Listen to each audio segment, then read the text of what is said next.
The wings on Long's back clicked, and word ominously, "Shadowbane Sparrow," he hissed, "go forth."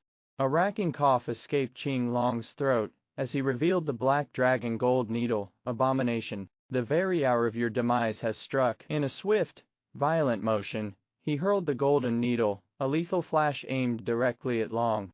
Like a dark arrow, the Shadowbane Sparrow hurtled towards Qing Long. A disdainful snort escaped Long's lips as he executed a lightning-fast backflip, the twin glints of the golden needles flashing harmlessly beneath him. Yet, in the blink of an eye, the lethal golden needle found its mark, piercing clean through Long's body. It hurtled onward, seeking his true essence, black dragon thorn. But at the very precipice of doom, the true Long shed his outer form like a discarded skin, evading the deadly thrust by a hair's breadth. His outer shell boasts formidable defenses. Had I not unleashed the 6 hairpins, I wouldn't even be able to pierce his physical form.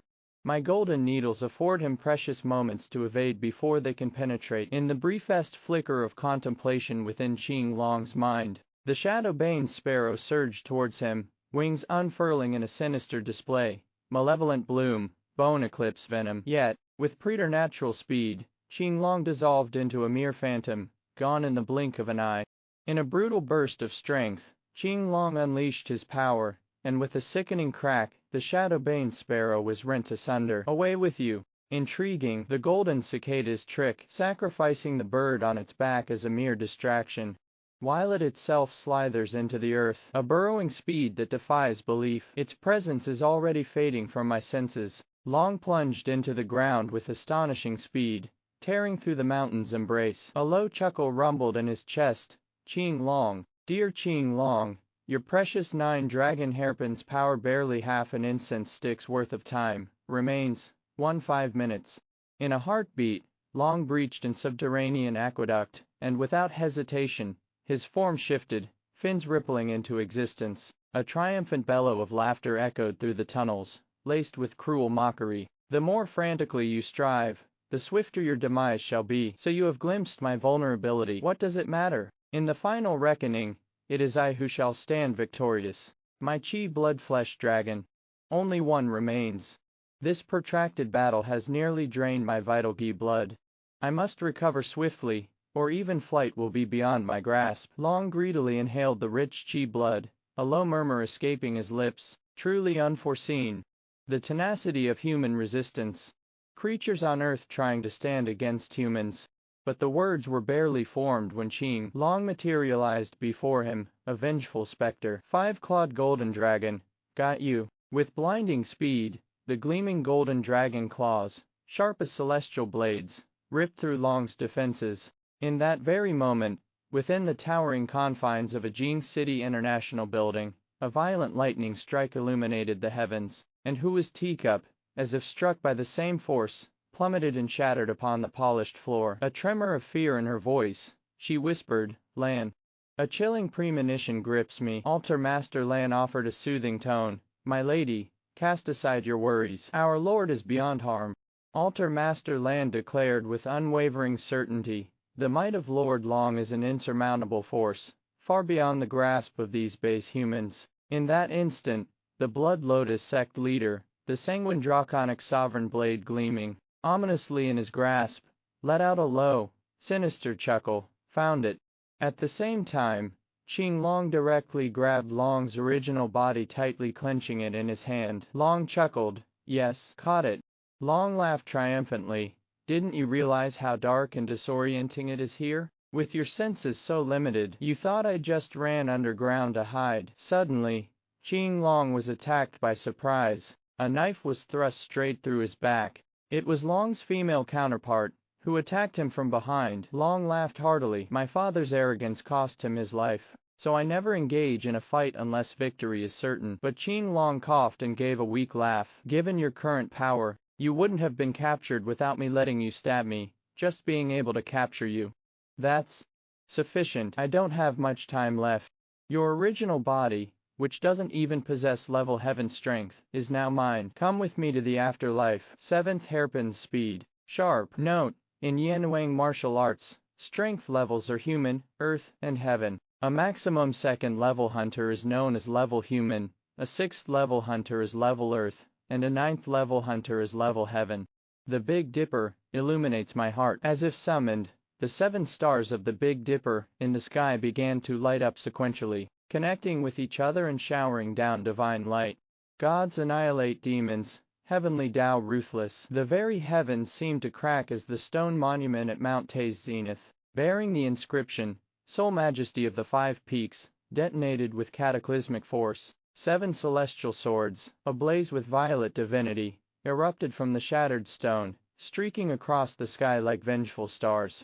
Those 7 divine swords of purple light flew with incredible speed, heading straight for Qing Long's underground location. He was slightly puzzled. What's that? A vortex of 7 violet divine blades spiraled around Qing Long's right arm, unleashing arcs of amethyst lightning. The cataclysmic impact ripped the earth asunder, sending jagged stones hurtling through the air. A thunderous barrage shook the very foundations. Celestial purple radiance rises in the orient. Big Dipper's 7-star sword, Death, unleashed with the fury of a thunderbolt. The 7 divine swords tore through the air. A blinding violet radiance erupted. Their power ascended, shaking the very firmament. He arrived, a whirlwind of desperation.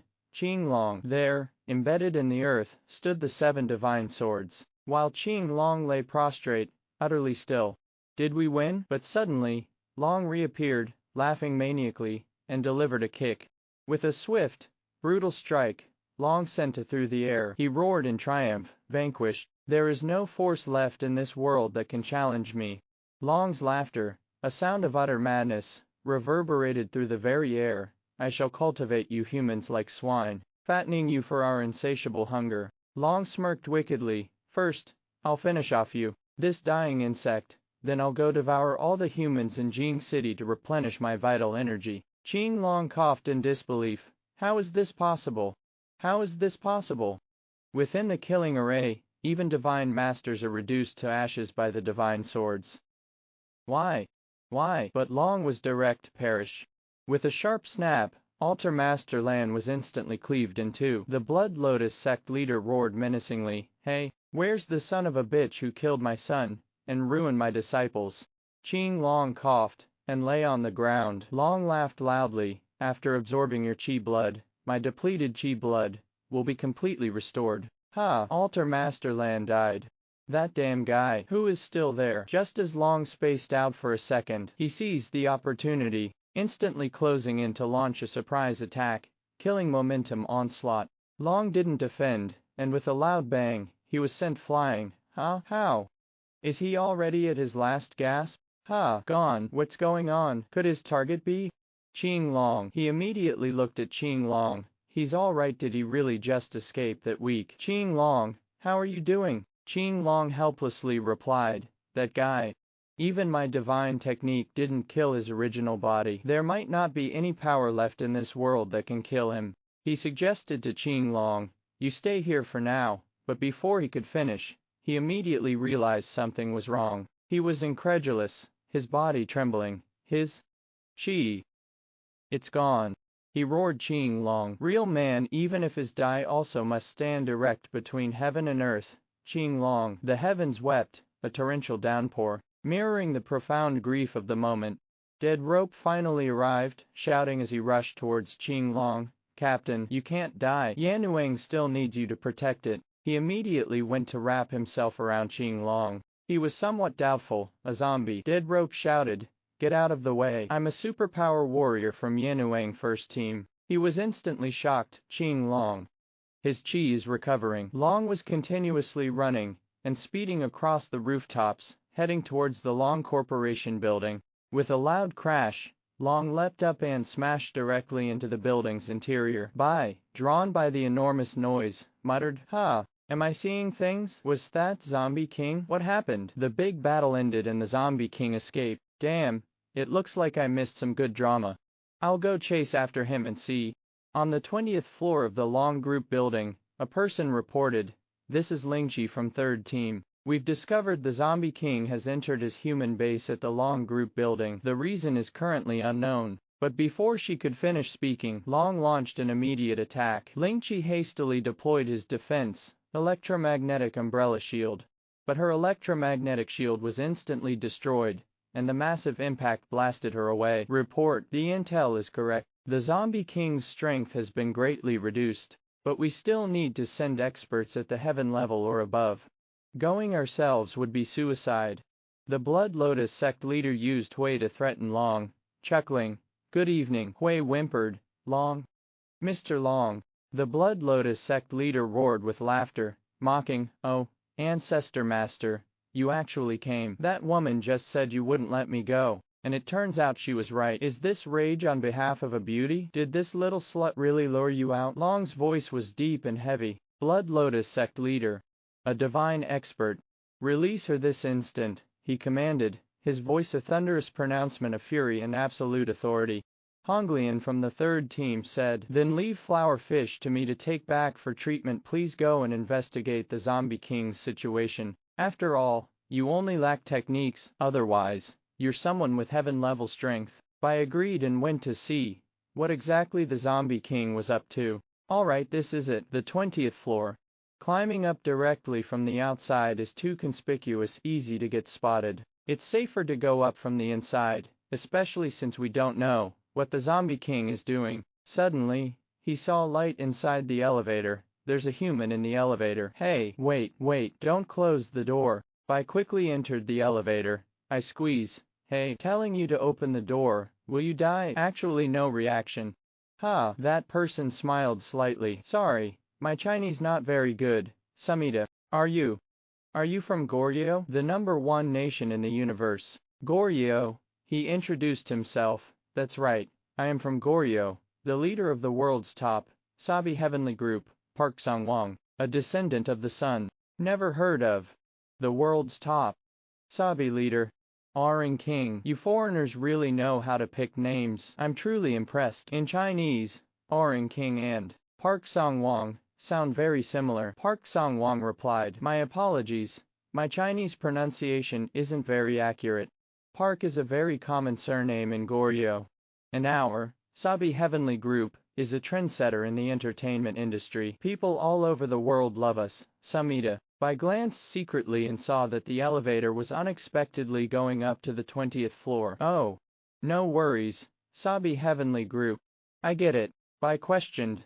Then what are you doing in Yanwang? And why are you staying in Jing City instead of going to a safe house? Park Sangwang explained. Oh, we were invited to Yanwang to perform. You have so many of our, what do you call them? Right, die-hard fans. Today, the Goryeo military will be on the roof of this building to pick us up and take us back to Goryeo. So, Bai immediately saw through him. That's a lie. Wait, there's something else strange. Heavenly group. Now that you mention it, the chi in this elevator. Bai turned around suddenly, startled. Huh, where did you all come from? Are you sure you're not some kind of magical troupe? Behind him were so many more people, layered on top of each other. It was like a magic trick. The Sabi heavenly group has a total of 5 people. They were greeting Bai. Bai thought to himself, what the heck? 1 heaven level and 4 earth level. Am I going to get ganged up on? Suddenly, they all pulled out knives. It looked like Bai would be killed in the next second. Bai muttered to himself, 1,000 hands. 1,000-hand bodhisattva, is this some kind of performance about to start? Environment to me unfavorable. Wait a moment, I still have words to say. Suddenly, Bai shouted, actually, I'm a huge fan of yours. I've even heard and can sing your songs. Park Sangwang's interest was piqued. Oh really? Bai then started singing. Follow me, left hand, right hand. A slow motion right hand, left hand. Replay in slow motion. As he sang, he controlled the weapon box to eject something. Park Sangwang complained, hey, that's not our song. Bala Bala Flash Gang, blind your damn eyes. Immediately after that, Bai escaped. They cursed loudly, damn it, he's above. After him. Bai immediately fled from the top of the elevator, leaping from side to side, and with a swift strike of his blade, he severed the elevator ropes. You damn bastards, get out of here. Bai burst through the elevator doors, and quickly reached the 20th floor of the long group building. A look of disbelief on his face. That voice, Hui, you're not dead. You're still in Jing City. Hui was being controlled by the Blood Lotus sect leader and was whimpering. Park Sangwang arrived right after him, but he was instantly struck by fear. Divine. A divine level fighter. Bai comforted Hui. Don't be scared. I'm here to save you. Hui cried out. Bai, don't come any closer. You'll die. Long cursed loudly. Trash. Long secretly released the black stench worm, god-slaying poison, and it stealthily crawled towards the Blood Lotus sect leader. Long stepped forward and grabbed the blade directly. Speak. What do you want? At the same moment, the black stench worm lunged at the Blood Lotus sect leader. It turned out Long was trying to distract him, but the Blood Lotus sect leader sensed it immediately. Oh, a sneak attack. But before the black stench worm could even touch the Blood Lotus sect leader, it was shattered by his divine-level protective aura. Long kept exerting force, even cutting off his own fingers. Flesh and blood splattered everywhere. The Blood Lotus sect leader let out a sinister chuckle, his voice dripping with mockery. What troubles you, O mighty one? What troubles you? The great progenitor himself, trembling with indecision. You spoke of dominion over humankind, yet you cower for a mere mortal woman. Come then, strike me down with your vaunted power. Ha! You ask of my desires. They are simple indeed. Kneel before me, grovel in the dust, and perhaps I shall release this woman. Long's fingers were slowly healing. Bai was completely bewildered. What in the world is going on? This red-haired guy is using Hui to threaten the Zombie King and make him kneel. And the Zombie King looks like he's been severely injured. He's no match for this red-haired guy at all. This red-haired person didn't even flinch after the Zombie King's sneak attack. His strength is terrifying. Can I even save Hui? Hui burst into tears and screamed. No. Tears streaming down her face. Hui cried out, her voice choked with self-reproach. I'm sorry. I'm so sorry. It's all my fault. I've always just been a clumsy little police officer, but everyone has always taken such good care of me. Bye. And even you, Mr. Long. You have all embraced me as a cherished friend. Yet, I am undeserving of such devotion. I am powerless to aid Bai in his valiant endeavor, and my pleas cannot sway Mr. Long's resolve. I have ever been but a hindrance. Once, in my naive folly, I believed I could reshape this broken world, but I was a fool, a pathetic fool. This world will never be altered by my insignificant existence. And with those words, Hui lunged forward, impaling herself upon the waiting blade, crimson droplets staining the floor. Bai and Long stared in utter disbelief, their despair erupting into primal, anguished roars. It was 3:20 a.m. a few days prior. Hui said, Mr. Long. I can't sleep very well. Mr. Long, don't you ever sleep? I've never seen you sleep. Long replied, sleep is the result of inhibition, produced after the continuous excitation of nerve cells in the cerebral cortex. I can control my own nerve cells, so I don't need rest. I have already rested for thousands of years? Hearing Long's knowledgeable reply, Hui immediately felt overwhelmed. Mr. Long and I really are from two different worlds. I can't even bring myself to speak. What should I do? Long added, Hui, I know what you're worried about and why you've been able to stay by my side all this time, but you need to understand that you can't change me, and you can't change this dirty world. However, as my best and only human friend, I promise you, in the new era, I will spare some humans with good moral character. Let them erect a glorious palace in your honor, and you shall reign as their sovereign. Hui stammered, no, that's not what I meant. I merely wished, but Long's voice, firm yet gentle, interjected, enough, Hui. Go now. The frail human form requires the solace of ample rest. Hui, a flicker of confusion in her eyes, stammered, I.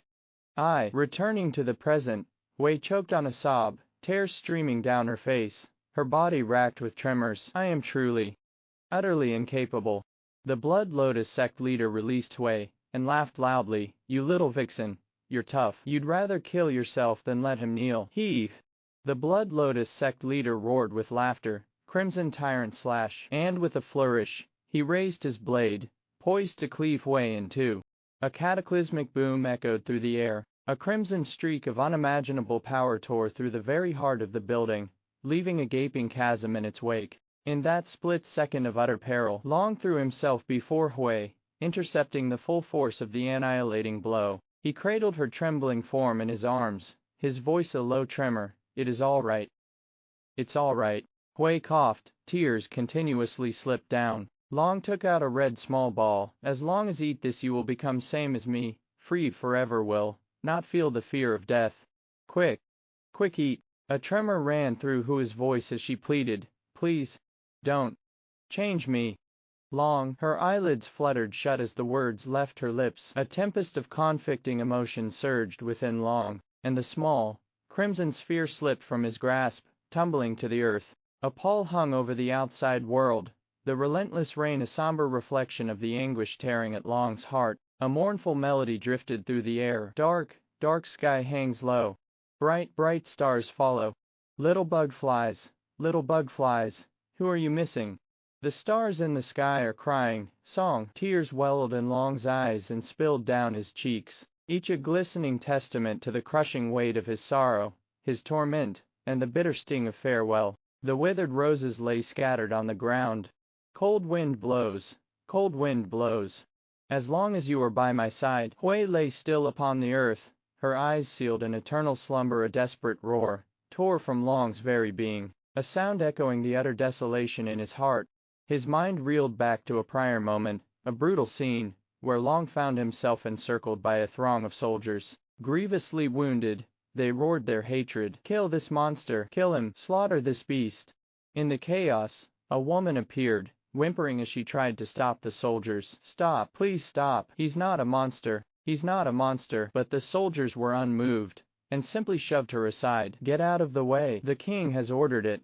The woman's head collided with a stone, a crimson tide instantly blooming. The heavens wept then as they did now, the relentless rain a lament for boundless suffering. You gaze from the high tower, rain-wet face, a silhouette lost in the cloud's embrace. Later, parched on the mat, waiting 1,000 years, play within a play lines. Never appears.